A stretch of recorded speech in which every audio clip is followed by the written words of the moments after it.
वज़ीर-ए-आज़म अनवारुल हक काकड़ कल हल्फ उठाएंगे। सदर ममलिकत ने अनवारुल हक काकड़ की बतौर निगरान वज़ीर-ए-आज़म तैनाती की मंजूरी आइन के आर्टिकल 224(1)(a) के तहत दी।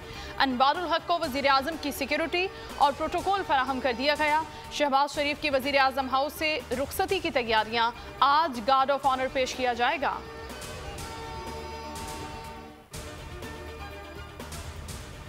निगरान वज़ीर-ए-आज़म के तकर्रुर पर मिला जुला रद्द-ए-अमल। स्पीकर कौमी असम्बली राजा परवेज अशरफ ने कहा कि जमहूरियत का तसलसल अनवारुल हक से वाबस्ता है। JUI के सरबराह मौलाना फजलुर रहमान ने भी मुबारकबाद दी। ANP ने मोहरा करार दे दिया। एमल वली खान ने कहा कि निगरान वज़ीर-ए-आज़म अगर गैर सियासी होता तो बेहतर था। सिराजुल हक ने फैसले को खुशाइंद करार दिया। कहा कि शफाफ काबीना, गैर जानिबदार इलेक्शन निगरान वज़ीर-ए-आज़म का बड़ा इम्तहान है। चेयरमैन सेनेट सादिक संजरानी की अनवारुल हक काकड़ से मुलाकात, मुबारकबाद भी दी। शहजाद वसीम की भी तकर्रुरी पर मुबारकबाद। निगरान वज़ीर-ए-आज़म बनने वाले सेनेटर अनवारुल हक काकड़ का ताल्लुक बलोचिस्तान के ज़िला कला सैफुल्ला से है। कोयटा से इब्तदाई तालीम हासिल की। यूनिवर्सिटी ऑफ बलोचिस्तान से पॉलिटिकल साइंस और सोशियोलॉजी में मास्टर्स किया। 2008 में काफ लीग के टिकट पर कोयटा से कौमी असम्बली का इलेक्शन लड़ा, मगर कामयाबी न मिल सकी। 2013 में बलोचिस्तान हुकूमत के तर्जुमान रहे। बलोचिस्तान अवामी पार्टी की तश्कील में इनका कलीदी किरदार रहा।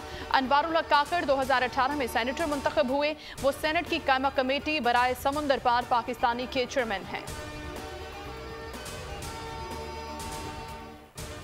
PP के सेनेटर खुर्शीद शाह निगरान वज़ीर-ए-आज़म के लिए अनवारुल हक काकड़ की तैनाती पर नाला।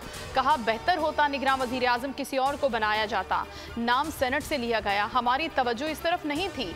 वो अगर शफाफ इलेक्शन कराने में कामयाब हुए तो उन्हें याद रखा जाएगा।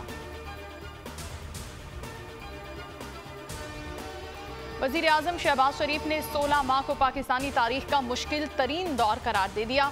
पॉडकास्ट में बात करते हुए कहा कि हुकूमत के इब्तदाई 8 माह PTI की एहतजाजी सियासत की नजर हो गए। 2014 से चेयरमैन PTI ने धरनों और एहतजाज का सिलसिला शुरू कर रखा है। सहाफ़ियों से गुफ्तगू में कहा कि रियासत की खातिर सियासत को कुर्बान किया। आइंदा इंतखाबात वोट को इज्जत दो के नारे पर लड़ेंगे। मुस्लिम लीग नून का मुत्तफिक का फैसला है कि अगर अक्सरियत मिली तो वज़ीर-ए-आज़म नवाज शरीफ होंगे। नवाज शरीफ की वापसी में कोई कानूनी रुकावट नहीं। इलेक्शन एक्ट की तरमीम से नवाज शरीफ की नाअहली खत्म हो चुकी।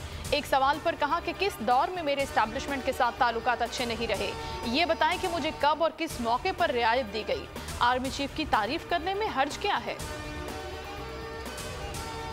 वतन से मोहब्बत का भरपूर इजहार, हर तरफ सब हिलाली परचमों की बहार। आज़ादी के जश्न में सिर्फ एक रोज बाकी, मुल्क भर में तैयारियों का फाइनल राउंड। सरकारी इमारतों को खूबसूरती से सजा दिया गया। बोल न्यूज हेडक्वार्टर्स भी आज़ादी के जश्न में कौम के हमकदम। सब्ज और सफेद लाइटों के दिलकश मनाजिर। फनकारों की जानिब से भी कौम को यौम आज़ादी के पैगामात। आज़ादी का जश्न मनाएं, वतन से मोहब्बत का इजहार करें। 14 अगस्त की मुनासबत से अपनी सेल्फी या वीडियो हमें 033703107737 पर इरसाल करें।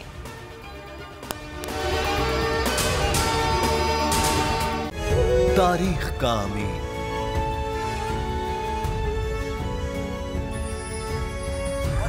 आजादी की अलामत,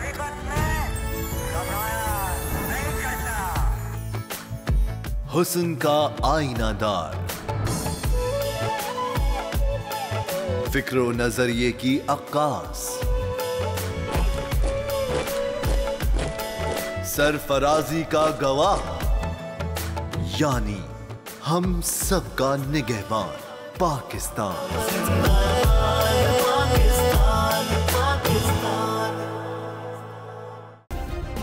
सब्सक्राइब करें और बेल दबाएं ताकि कोई खबर रह न जाए।